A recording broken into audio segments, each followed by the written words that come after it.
Mother walked into the room અને આપણે આપણી મમ્મીને જોઈએ એટલે આપણે તો પોચા થઈ જ જવાનું છે કે મમ્મી આમ થાય છે હેલ્પ કર. ડૉક્ટરે કીધું તો કે સાંજ સુધી બેબી આવી જશે, બટ બેબી તો 3 hours આવી ગયો.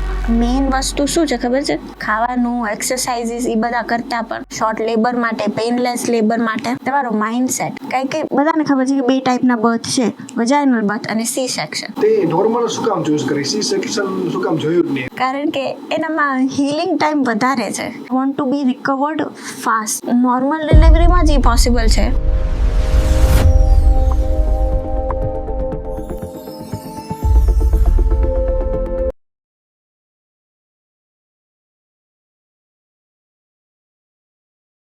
નમસ્કાર મિત્રો, welcome to the 5th podcast of chartered ગૌપાલક. Do you know who is with us today? My wife, mother of my daughter, my universe. And after the most terrible pain, she is here. Let me introduce her, Mrs. Hetvi Vora. How are you? I'm good actually. How are you? I am also good. Just filled with pee. Other than that, I'm good. It's our daily task of being in pee and potty. But Yeah. Okay, બોલો શું કામ બોલાવ્યું છે તમે મને આજે તમારી પોડકાસ્ટમાં? સૌથી પહેલા મારો એક પ્રશ્ન એ છે કે જઈ આપણી તારી પ્રેગ્નન્સી રહી હતી તો એવરીબડી વોઝ ધેટ આવડું જલ્દી, હવે તો મારા મેરેજને 4-5 મહિના જ થયા છે, આવડું જલ્દી, ઇઝન્ટ ઇટ વેરી અર્લી, એવું બધા પૂછતા હતા. એમ તો તારું શું માનવું હતું? એમ એકચ્યુઅલી એમ કહું તો સ્ટાર્ટિંગમાં ફર્સ્ટ વીક તો બહુ હેપી હતી એમ, because I always wanted this કે આપણે કોઈ બી ફંક્શનમાં જતા સાથે એઝ અ મેરિડ કપલ અને બેબીઝ જોતી હું તો એમ કે તે આદિ મને પણ ગમે છે એમ. એન્ડ ફાઇનલી એ ડે જે દિવસે ખબર પડી કે આઈ એમ પ્રેગ્નન્ટ તો બહુ હેપી હતી. પણ વીક પછી થોડુંક હિટ થયું કે મે બી રિસ્પોન્સિબિલિટી વધશે, હું રેડી છું કે નહીં. કારણ કે બધાના ઓપિનિયન જે બેકગ્રાઉન્ડ નોઇઝ આવે ને કે બધા કે વાવ કોંગ્રેચ્યુલેશન, પછી એ ક્વેશ્ચન બી આવે કે જલ્દી નથી, તો થોડોક એ બેકગ્રાઉન્ડ નોઇઝ ઇફેક્ટ કર્યો એમ. પણ પછી જે પોઝિટિવ પાર્ટ્સ છે બધા લાઈફના કે જો બિઝી વહેલા થયા છીએ તો ફ્રી પણ વહેલા થઈ જશું ને, એ બધું ઇમેજિન કરીને કે મારા કને અત્યારના હાઈએસ્ટ એનર્જી અત્યારના છે, મે બી 6 વર્ષ રહીને મારી બોડી પાસે બી એનર્જી ના હોય, અત્યારના છે તો આ જ બેસ્ટ ટાઈમ છે, ગોડે દીધું છે તો it was meant to be. And પછી બધું ઓકે હતું, બધું હેપી હતું. નેક્સ્ટ, પ્રેગ્નન્સીના તારા 9 મહિના કેવા હતા? એમ હાઉ વોઝ ધેટ? પર્સનલી કહું તો મને સ્ટાર્ટિંગમાં ડિફિકલ્ટ લાગતું હતું બિકોઝ થોડું નોઝિયા ફીલ થતું હતું એમ. બાકી બીજાના કમ્પેરિઝનમાં કે મારી મમ્મી પાસેથી કે આપણી મમ્મી પાસેથી જ્યારે સાંભળું, બીજા બધાના એક્સપિરિયન્સીસ સાંભળું તો મારી પ્રેગ્નન્સી બહુ ઇઝી અને સ્મૂધ હતી. તો એના માટે બહુ થેન્કફુલ છું ગોડને કે પ્રેગ્નન્સીમાં કોઈ મને પ્રોબ્લેમ નથી, ફિઝિકલી મેન્ટલી બધું ઓકે, વેલ ડન હતું એમ. બસ પ્રેગ્નન્સી તો it was a good time. I was the main character of the house and of you as well. You are always the main character of me. હા, but એ ટાઈમે વધારે pamper થતી હતી ને એમ કે બહુ સિલી વસ્તુઓ ઉપર પણ તું મને કાંઈ કહેતો નતો એમ, સમજાસ કે કોઈ રીઝન જ નથી તો પણ હું ભાવ ખાઉં છું અને તું મને એ ભાવ દેશ, સામેથી દેશ, તો એટલે it was a good time for me. પ્રેગ્નન્સીમાં તને શું લાગે, તારામાં શું ચેન્જીસ આવ્યા હતા? According to me, પ્રેગ્નન્સીમાં I stopped biting my nails. That was because of my genes. I don't know why it was, but હું બહુ નેલ બાઇટ કરતી. જે મે બી મને ઓળખતા એ લોકોને ખબર હશે કે મારા નેલ્સ બહુ નાના કરી મેં બાઇટ કરી નાખ્યા હતા. બટ ડ્યુરિંગ ધ પ્રેગ્નન્સી એ પોતે સ્ટોપ થઈ ગયું. એના સિવાય ફિઝિકલી કહું તો I use to crack my knuckles a lot, but during the pregnancy એ બી નહોતું થતું એમ. ઘણી બધી મારી પેટ પીવ્સ હતી કે મને મારી ફિંગર્સને ક્લોઝ ના કરો, મને એનાથી ઇરિટેશન થાય છે. પ્રેગ્નન્સીમાં એ કાંઈ નહોતું થતું. maybe it was because of your genes. I don't know why. તો ફિઝિકલી એ ચેન્જીસ હતા. Mentally I was at peace during the pregnancy. મને ટ્રાય નથી કરવી પડતી કે હું હેપી રહું એમ, કે કોઈ ડાર્ક ડેઝ આવી જાય, ઘણી વખત બધું નેગેટિવ દેખાતું હોય. તો during the pregnancy after the 4 month marks તો બધું આમ પોતાની રીતે જ બધું બહુ ખુશ ને હેપી જ હતું. પેલા 3 મહિના તો વી નો થાય. પેલા 3 મહિના તો મને મેન્ટલી એ બધું વિચારવાનો ટાઈમ જ નતો કે શું થશે ને આમ કેમ છે ને કેમ નથી ને. બહુ ફિઝિકલી જ મને ફૂડના નોશા જ મારો ટાઈમ એટલો કન્ઝ્યુમ કરી લેતા હતા કે એ બધું વિચારવાનો મારા કારણે ટાઈમ કે પાર્ટ જ નતો. Now let's come to the day when our baby was delivered. Yeah. So how was that day from the morning? From the morning, do you want me to get into the details or upar? No, details. Okay, so on the morning around 7 a.m. I found a little bit of a show, which is a brownish bleeding. તો મેં મારા ડૉક્ટરને text કર્યો કે આવું થયું છે અને કાંઈ ક્રેમ્પ્સ નથી, બધું નોર્મલ જ છે, તો મારે શું કરવું જોઈએ? તો ડૉક્ટરે કીધું કે આ અર્લી લેબર છે, તમે આવી જાઓ. એન્ડ દેન અરાઉન્ડ 10:30 આપણે હોસ્પિટલ ગયા. And then she checked and she told me I was 2 centimeter dilated. ને હોસ્પિટલ જવા પહેલાં બી મેં મારી એક્સરસાઇઝીસ ફિનિશ કરી અને પછી આપણે ગયા એમ. અને 2 centimeter ડાયલેશન પ્રમાણે જે પેન હોવો જોઈએ, જે ક્રેમ્પ્સ હોવા જોઈએ, એ મને કાંઈ નહોતા થતા. And then she injected me with something, I don't know all that. અને પછી જે કોન્ટ્રેક્શન્સ છે એ આવવાના સ્ટાર્ટ થયા. પહેલી સ્ટાર્ટિંગમાં માઇલ્ડ હતા અને હું બહુ ટફ, કે ખબર છે આ તો થવાનું જ છે, લેબર પેન તો સહન કરવાનું જ છે એમ. તો હું બહુ ટફ રહેવાની ટ્રાય કરતી હતી એમ, કે કન્ટ્રેક્શન્સ આવે છે, આવી રીતે બ્રીધિંગ કરવાનું છે, આવી રીતે મોર્નિંગ કરવાનું છે, એ કર બેસીને શાંતિથી, બહુ ફર્સ્ટ ક્રિએટ કરવાની જરૂર નથી. Then after half an hour my mother walked into the room. અને આપણે આપણી મમ્મીને જોઈએ એટલે આપણે તો પોચા થઈ જ જવાના છે કે મમ્મી આમ થાય છે, હેલ્પ કર એમ.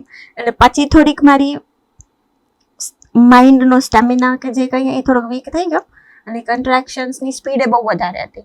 એટલે નર્સ આવીને એટલે મેં ડાયરેક્ટ એમ જ કીધું કે મને બહુ સ્પીડમાં કન્ટ્રેક્શન્સ આવે છે એમ, કે લોકો, મેં તો ઇન્ટરનેટમાં એમ જોયું છે કે 15 to 30 મિનિટ રહીને સ્ટાર્ટિંગમાં તમને કન્ટ્રેક્શન્સ આવશે, મને તો 1 મિનિટમાં 2-3 કન્ટ્રેક્શન્સ આવી જાય છે.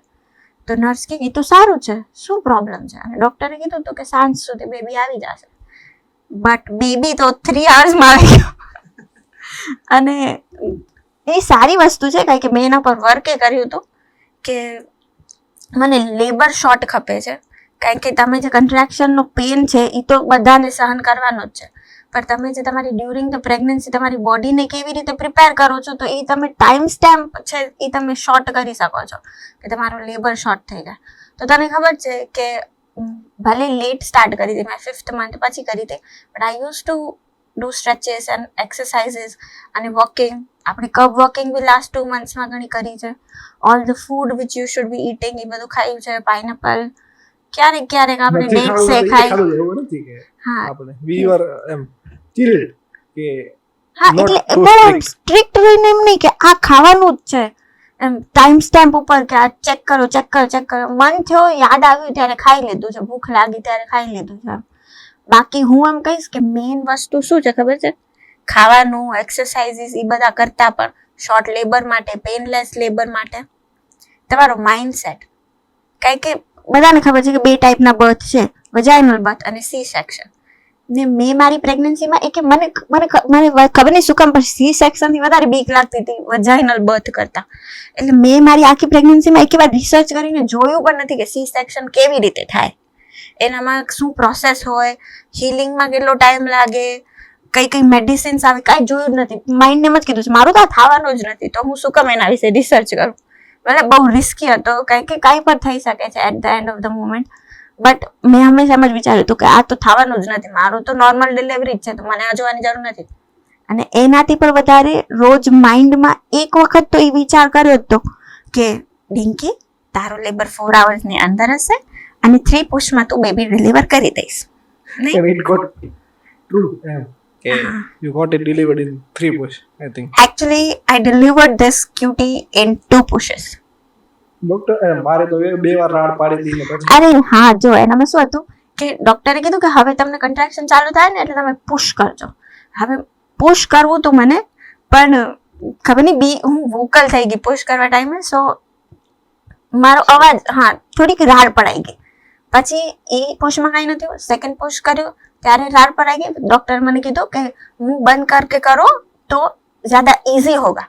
તો મેં મોઢું બંધ કર્યું સેકન્ડ પુશમાં જ, અને ત્યાં જ શી પોપ્ડ આઉટ.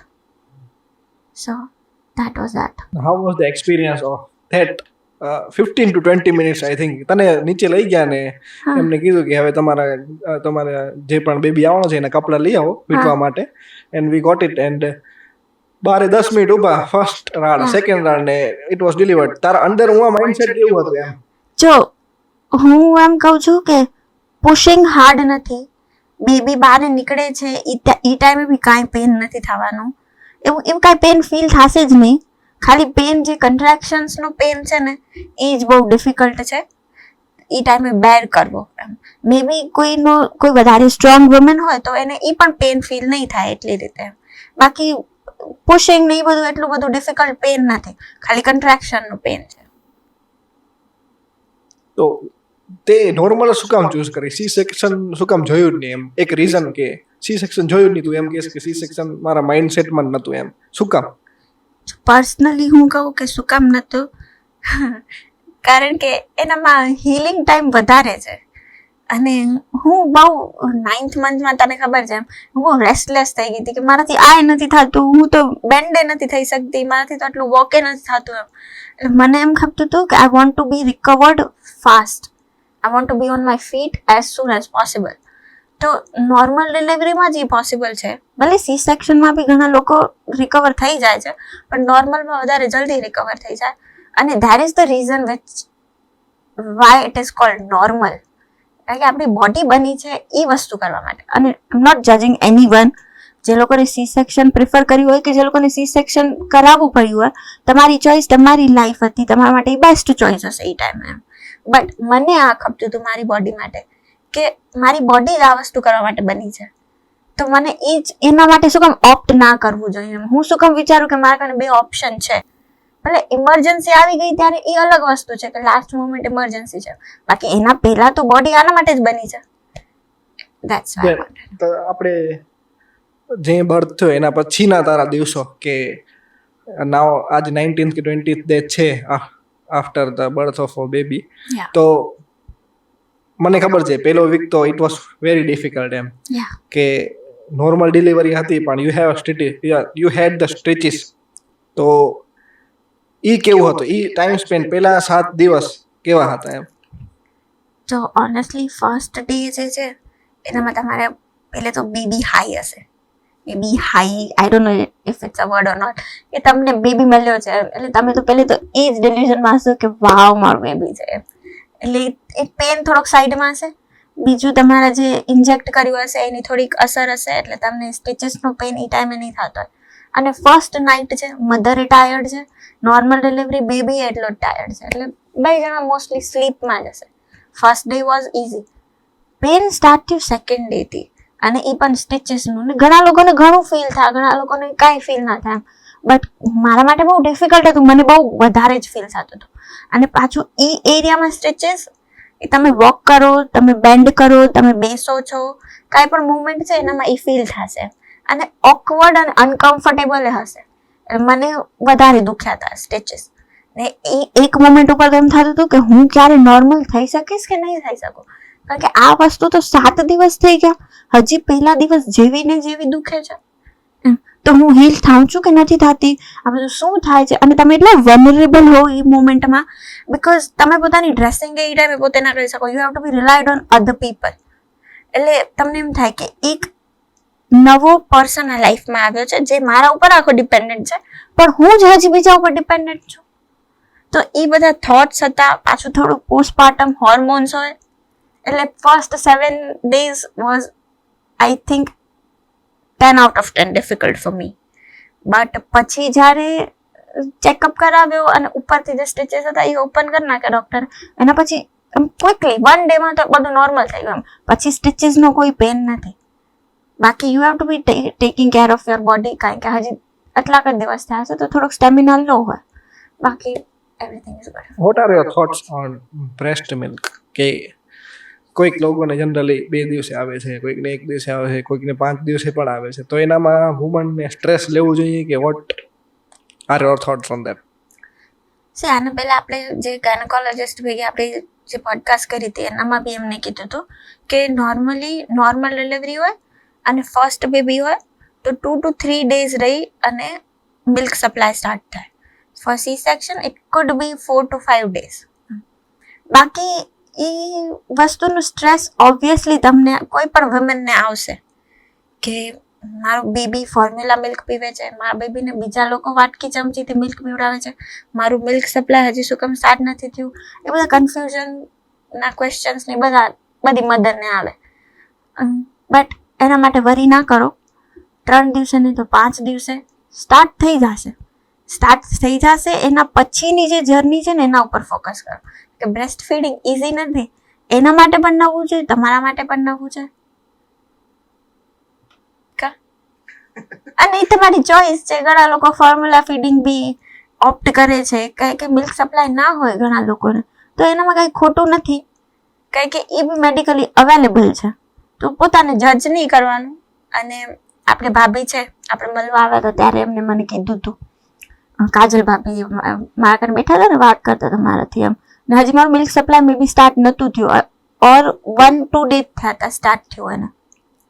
ત્યારે એમને મને કીધું કે હું થોડીક વરીડ અને ટેન્શનમાં હતી એમ. તો કીધું કે તું ટેન્શન ના લે, તારી બોડીએ તારો બેબી બનાવ્યો છે, તારી બોડીએ તારો બેબી પોતે ડિલિવર કર્યો છે, તારી બોડીને તારા બેબી માટે શું નીડ્સ છે એ ખબર છે.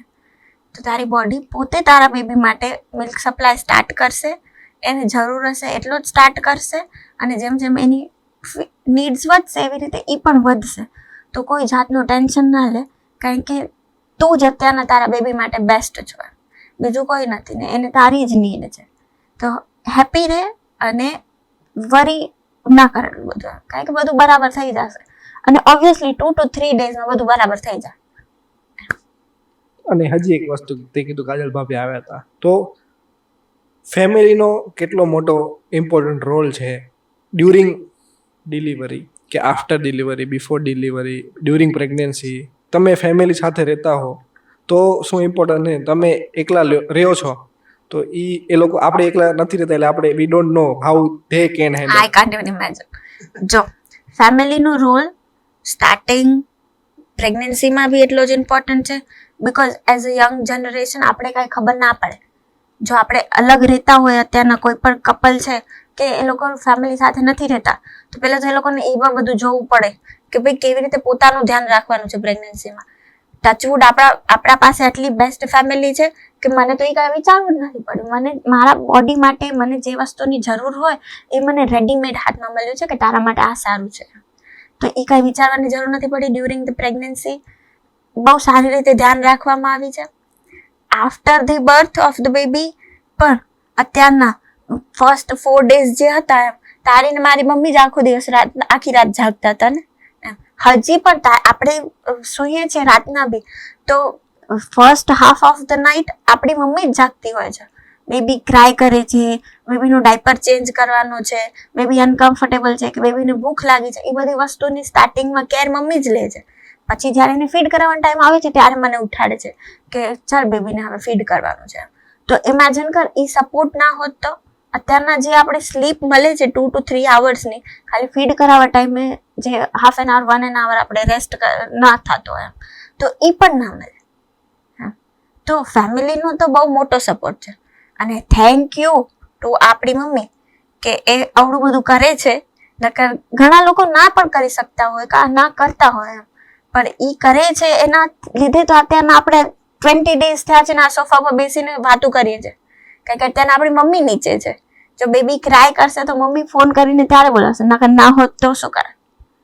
તો બેક ટુ નોર્મલ જેટલું સ્પીડમાં જવું હશે ને એના માટે ફેમિલી બહુ ઇમ્પોર્ટન્ટ છે. અને કોઈક જગ્યાએ આપણે એવું પણ લાગતું હોય છે કે આ ઘરના નુસ્ખા છે, આપણે બિંગ આ ChatGPTના જમાનામાં છીએ તો ઘણી વસ્તુ આપણે એમ લાગે કે આ માન્યતા છે, આ ના કરવું જોઈએ, આવું છે, આ ના કરવું જોઈએ. તો એના માટે તારું શું કહેવું છે? સી મોસ્ટ 80% ઓફ ધ વસ્તુઓ માટે તો મારું એ કહેવું છે કે મૂકી દો ને એ લોકોને વધારે ખબર છે. તમને જેટલી ખબર છે ને એનાથી વધારે એ લોકોને ખબર છે. ભલે ઘણા લોકો કમ્પેર કરતા હોય કે વેસ્ટર્ન કન્ટ્રીઝમાં તો આ બધું નથી, તો એ લોકોના બેબી તો મોટા થઈ જાય છે, તો તમે શું કામ આમ કરો. આપણે વેસ્ટર્ન કન્ટ્રીમાં નથી, આપણે ઇન્ડિયામાં છીએ, આપણે ઇન્ડિયન છીએ, ને આપણી ફેમિલી પાસે વધારે નોલેજ છે જે આપણા માટે સારું હોય ને એ. હવે એઝ અ મધર અત્યારના હું પહેલે તો ફિઝિકલી થોડીક એક્ઝોસ્ટેડ છું, બીજું થોડીક સ્લીપ ડિપ્રાઇવ છું, ત્રીજું થોડીક હોર્મોનલ છું. હવે આ 3 વસ્તુની ઉપર હું એડ કરું કે મને આ નહીં ને આ ખાવું જોઈએ, આનામાં પ્રોટીન ઓછું છે, આનામાં આલુ ફેટ છે, આનામાં આ બરાબર નથી, મને આ ડાયજેસ્ટ નથી થતું, એવું થોડીને હોય કે આ બેબીને ડાયજેસ્ટ નહીં થાય, મને તો સ્પાઇસી ખાવું છે. એ બધું હું અત્યારના ચોથી વસ્તુ મારા પર એડ કરું એના કરતાં કોઈ એક પર્સન ઓલરેડી એક્ઝિસ્ટ કરે છે મારી ધ્યાન રાખવા માટે, તો હું શું કામ એને ન રાખવા દઉં. તો એ લોકો કહે છે એ સાચું છે ખોટું છે તમને વિચારવાની જરૂર નથી. એ લોકો માટે વર્ક કર્યું છે એમ. એ લોકોએ આટલી લાઈફ, તમે તમારી મધરને જોજો, એમને બી ડિલિવર કર્યા છે ને બેબી. મોસ્ટલી આપણી મધર્સની જનરેશન છે, એ લોકોને 2 to 3 બેબી તો ડિલિવર કર્યા જ છે. તો બી આપણામાં અત્યારના જેટલી એનર્જી છે એટલી ને એટલી એ લોકોમાં છે. શું કામ છે? કંઈક ફોલો કર્યું છે ને એ લોકોએ. આપણે એ કરશું તો મે બી આપણે એમની એજના થશું તો આપણા અંદર એનર્જી હશે. કારણ કે giving a birth is not a easy part. કે તમારી બોડીમાં કેટલા બધા ચેન્જીસ થાય, તમારા બોન સ્ટ્રક્ચર્સ આખા ચેન્જ થઈ જાય છે. તો એની રિકવરી માટે જે વસ્તુ જરૂરી છે એ એમને ખબર છે. તો માની લો, તમારું મગજ ના હલાવો ને. શું કામ પોતાના ઉપર એક્સ્ટ્રા વર્ક શું કામ લેવું છે? જે દે છે એ લઈ લો, કારણ કે તમારા માટે સારું છે, તમારા બેબી માટે સારું છે એટલે જ દે છે. તો તને મન નથી થતું કે ખાવાનું બીજું કે આ મેગી ખાવી છે? ઓનેસ્ટલી અત્યારના પોતાની નીડ્સ કાંઈ છે જ નહીં. કંઈક ખાવાનું એક્સ્ટ્રા આવે પણ ખરું ને, કે મમ્મી કે ચાલ આટલા દિવસ થઈ ગયા, આજે આપણે રાઈસ ઇન્ટ્રોડ્યુસ કરીએ, રાઈસ ખાય, તો મેં થોડોક બીક લાગે કે બેબીને કાંઈ થશે તો એના માટે બરાબર નહીં રહે તો એમ. કે ભલે ઘણા લોકો માને છે કે તમે જે ખાઓ છો એની અસર બેબી ઉપર ન થાય, કે થાય મને નથી ખબર, પણ હું શું કામ રિસ્ક લઉં. એટલે એ કાંઈ ક્રેવિંગ્સ જ ના હોય અત્યારના કે મને આ ખાવાનું મન થાય છે ને મને ખાવા મળતું નથી. તમારી આફ્ટર બીઈંગ અ મધર તમને એ જોઈ કે મારા બેબી માટે શું બેસ્ટ છે, મારા માટે શું બેસ્ટ છે એ તો પછીની વાત છે. પણ તારા માટે તું એટલા પેનથી આવી જો, તારા માટે શું બેસ્ટ છે એ પણ જોવું તો પડે. એ જ તો મને દે છે મારા માટે શું બેસ્ટ છે. તો મારા માટે અત્યારના ઓર્ગેનિક ફૂડ બેસ્ટ છે, મારા માટે અત્યારના ઘી લેવું બેસ્ટ છે, મારા માટે અત્યારના ગોળ ખાવું બેસ્ટ છે, મારા માટે અત્યારે મેગી ખાવી બેસ્ટ નથી. હા એ તો ખબર છે, પણ મનને ઈચ્છા થતી હોય ને એમ. ઈચ્છા પછી પૂરી કરશું ને. ઈચ્છા પૂરી કરવા માટે આખી લાઈફ પડી છે. અત્યારના જે નવી લાઈફ આવી છે એને આપણે જેસ્ચર કરીએ.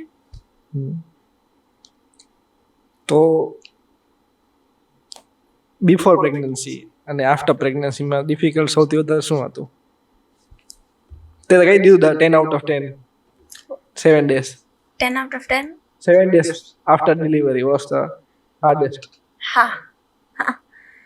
Actually એ જ ડિફિકલ્ટ હતું. Those 7 days were difficult. અને છેલ્લા પ્રેગ્નન્સી આપણે હવે હાલ શું કેટલી વાર થઈ?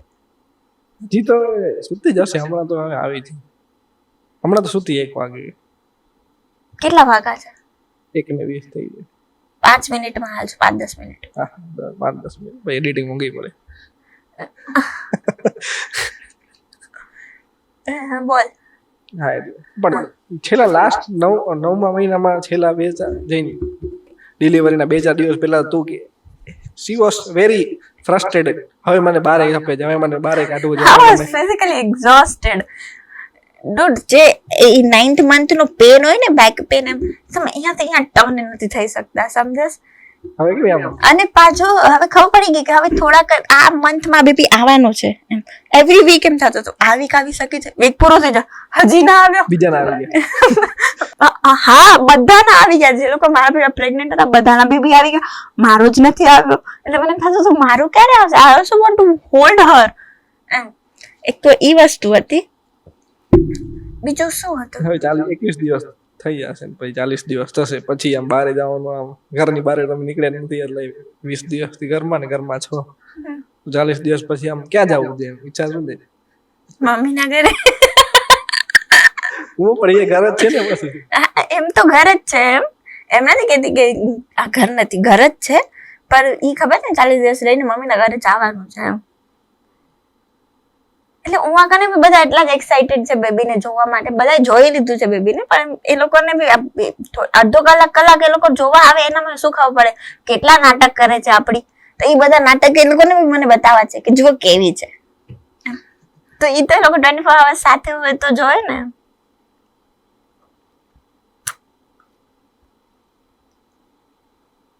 નોર્મલ ડિલિવરીમાં તને શું શું હેલ્પ કર્યું એમ? એટલે શું શેના લીધે તાર નોર્મલ ડિલિવરી? તું આમ બહુ વિડીયો જોતી, આ કરીશ હું, આ એક્સરસાઇઝ કરીશ, આ ખાઈશ, આ કરીશ, આટલા સ્ટ્રેચિસ કરીશ. તો બીજા ત્રીજા મહિને તો you are walking 10k steps per day. Second third month after 4 month. હા, તો ઈ વોકિંગ કરવાનો તને આવડી થાક લાગતો તો તું વોકિંગ કર્યા જ કરતી એમ? ના, સ્ટાર્ટિંગમાં થાક ના લાગતો. ઓનેસ્ટલી કહું, હું એવું કઈ ડિલિવરીનું વિચારીને ત્યારે વોક નથી કરતી. મને ખબર હતી કે નોર્મલ ડિલિવરી માટે કે કોઈ બી તમારી ફિઝિકલ થોડીક એક્ટિવ લાઈફ હશે તો એ હેલ્પ કરશે. ઓનેસ્ટ રીઝન હું વોકિંગ એટલે કરતી બીકોઝ આઈ વોઝ ટુ કોન્સ્ટિપેટેડ. અને મને એમ લાગતું મારું ડાયજેશન નથી થતું, તો હું થોડીક એક્ટિવ હોઈશ ને મારું ડાયજેશન બરાબર થશે, એટલે હું વોક કરતી. તમે જૂના જમાના આપણા મમ્મીઓના જમાનામાં એ લોકો પાસે ફોન્સ ને ચેટ જીપીટી ને એવડું નતું, તો અત્યારે એ છે તો હેલ્પફુલ છે કે વધારે કન્ફ્યુઝન, કે આપણે વધારે ખબર હોય તો વધારે આપણે નુકસાન કરે છે એમ? It is like a coin, both sides. Good day છે, બેડ ડે છે. કે ઘણી વખત એમ થાય કે આ સ્નીઝ કરે છે, 2 છીક ખાધી તો થોડુંક હાઈપર થઈ જતી હતી ફર્સ્ટ ધોઝ ડેઝ. ને ઘરે બધા એમ કહેતા કે એ તો સારું, છીક ખાય તો સારું, છીક ખાય કે આવે, ઉધરસ ખાય, પછી બીજું શું થાય, સ્પીટ આઉટ કરે, કે બધી સારી સાઇન છે. હવે શું કામ સારી સાઇન છે એ નથી ખબર. ને ઘણી બધી થોડીક ઓલી માન્યતાઓ પણ હોય, જેમ કે મારી મમ્મી કે તમે બેબીના ક્લોથ્સ વોશ કરો છો. બેબી એટલી આળસ કેમ ખાય છે? એના કપડાને તમે આમ નથી નીચોવતા ને, આમ નીચોવો છો ને. થોડુંક એમ લાગે કે વોટ અ બુલશિટ, કે કપડાને આમ નીચોવીએ છે બારે એટલે એ અંદર આમ આળસ ખાય છે. એટલે થોડીક વસ્તુ એવું લાગે કે શું, એટલે એ બધું સમજસ કે ક્લિયર આઉટ કરવા માટે ચેટ જીપીટી થોડુંક હેલ્પફુલ છે. કે એને સ્નીઝ કર્યું તો પછી એના એમ કહેશે કે don't worry, it's a normal thing, baby this age is sneeze a lot, એમ કે હિકઅપ્સ માટે પણ. એમ તો થોડુંક એમ થાય કે ના ઇન્ટરનેટે કહે છે કે ભાઈ બરાબર છે, ખાલી મમ્મી નથી કહેતી. એટલે ક્યારેક હેલ્પ કરે, ક્યારેક પછી એમ થાય કે બહુ ઓબ્સેસિવ થઈ જાય કે આ આમ કેમ છે, આ આમ કેમ છે, આ આમ કેમ છે, બધું ચેટ જીપીટી ઉપર આવી જાય. તો થોડીક ક્યારેક એન્ઝાઇટી બી આવી જાય એના લીધે. તો કરો યુઝ, પણ બહુ એને કટ ટુ ધ પોઈન્ટ એમ ના લો કે આને કીધું એટલે આ સારું જશે કે સાચું જશે, એવું ના લ્યો. જ્યાં સુધી તમારા consult doctor if something is serious. Otherwise baby છે, બધું હરશે. શું દિવસમાં 8-10 વાર, 12 વાર, 15 વાર, 8-10 વાર, શું તો 15 વાર, 20 વાર. તારા શું પ્લાન્સ છે એમ? હવે પ્રેગ્નન્સી તો છોકરો 1 મહિનાનો થઈ જશે, 2 મહિના પછી આગળ શું કરી છે એમ? કે એમ તો એમ પેલા કહેતી હતી કે હું મધર થઈ જતા, આઈ ડોન્ટ વોન્ટ ટુ બી, કે હું ઘરે જ રહી રહું ને એમ. તો સિચ્યુએશન કેવી ડિમાન્ડ કરશે એના ઉપર છે. કે હું આમ કહું કે હું મારી નોર્મલ લાઈફમાં પાછી હાલી જાઉં એ તો પોસિબલ નથી એમ. તો મને થોડા સેક્રિફાઈસીસ કરવા પડશે. મારો કિડ છે, મને એના માટે અવેલેબલ રહેવું પડશે. તો જે અપકમિંગ 6 months છે એનામાં મેં એ 6 months માટે હું પોતા પર કાંઈ પ્રેશર નથી નાખતી કે ભાઈ મારી પર્સનલ લાઈફમાં હું કાંઈ નથી કરી શકતી, કે હું ગ્રો નથી કરતી, કે હું સોશિયલ ટાઈમ સ્પેન્ડ નથી કરતી. એ મારી અત્યારના કોઈ પ્રાયોરિટી નથી. મારું બેબી મારી પ્રાયોરિટી છે. ઇન કેસ કોઈ ઓપોર્ચ્યુનિટી આવીને આપણે સોશિયલ ટાઈમ સ્પેન્ડ કર્યો કે આપણે પર્સનલ ટાઈમ સ્પેન્ડ કર્યો તો વેલ એન્ડ ગુડ એમ. પણ કાંઈ પ્રેશર નથી કે જોતા મારાથી આ નથી થતું. એક્સેપ્ટેડ છે કે 6 month minimum of the 6 months પોતાના કિડને દેવાના છે. તમારી રિસ્પોન્સિબિલિટીથી આ વર્લ્ડમાં આવ્યો છે, તો તમને એટલું તો રિસ્પોન્સિબલ, ડોન્ટ લાફ. રિસ્પોન્સિબિલિટીથી આયા છે એમ, તો તમે થોડુંક રિસ્પોન્સિબલ થવું પડશે. ધેટ ઇઝ રાતના અત્યારે 3-4 વાર તો જગાડે જ છે. ધીમે ધીમે રહી જશે બધું. તો એ બરાબર જ છે. 3-4 વાર જાગવું કઈ બરાબર નથી. બ્રેસ્ટ ફીડ હું કરાવું છું તો તારું શું કામ બરાબર નથી? ભલે તું એ ઉઠાસ મારા ભેગો એમ નથી કહેતી, દર વખતે નથી ઉઠતો, કંઈ એક બે વાર ઉઠું. but it's not required for you to wake up every time. એટલે હા એ પૂછવું હતું. હા. What is the role of father during first 7 days or during pregnancy કે હવે See, the question is all over the place. Tell me, during the pregnancy or after the birth? And this will be the last question because I need to go and check on the baby. after birth. Okay, what is the role of the father after the baby's arrival? એટલે આપણા મમ્મીઓના જમાનામાં જો મને આપણે ખબર છે કે That was a different time period. And this is the different time period. Involved fathers છે આ ટાઈમમાં. થોડીક ફેમિનિન એનર્જી વધી ગઈ છે આ ટાઈમના મેલમાં, which is a good thing. પણ શું રોલ હોઈ શકે તો first 7 days or first 2-3 weeks you have to be emotionally available for your wife first of all, because એ ઘણી બધી વસ્તુથી ગો થ્રુ થાય છે, તો એને થોડુંક અલોન ના લાગે એના માટે you have to be available for your wife, and થોડીક રિસ્પોન્સિબિલિટી તમે શેર કરી શકો છો કે ઘણા લોકો હોય કે ભાઈ ટાઈમ ના મળતો હોય મેલને યુઝ્યુઅલી પોતાના વર્કમાંથી, કે ઘણા લોકોને મટર્નિટી લીવ મળતી હોય, ઘણાને ના મળતી હોય, it depends on your profession. તો રાતના બી ક્યારેક if she needs your help then you should be available.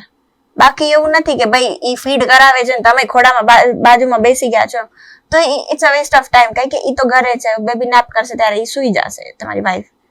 You don't have that choice, so you should finish your sleep, but you have to be available there because what if she needs you? જરૂર પડે તો તમને ઉઠાડે એમ. That is the role. ચાલો. Okay thank you. Adiós.